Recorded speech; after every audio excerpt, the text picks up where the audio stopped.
minutes to master all the CNC basics.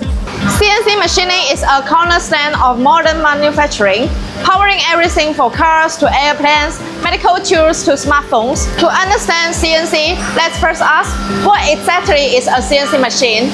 Put simply, it's a machine controlled by computer programs, like a robot that never gets tired and asks for coffee breaks.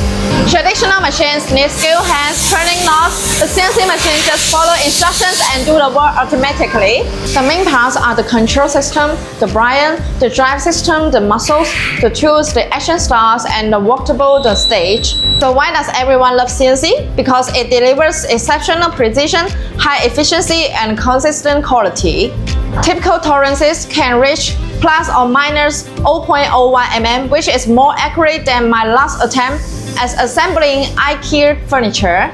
There are different types. CNC milling machines handle complex shapes, lathes make perfect cylinders, and drilling machines create precise holes. Choosing the right machine depends on your part's shape and material.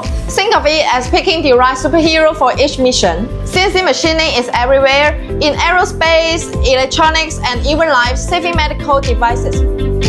For beginners, understanding these basics is the first step to mastering this powerful technology. I'm Ko-Yi. If you have questions, send me a message or drop a comment. See you next time. Bye!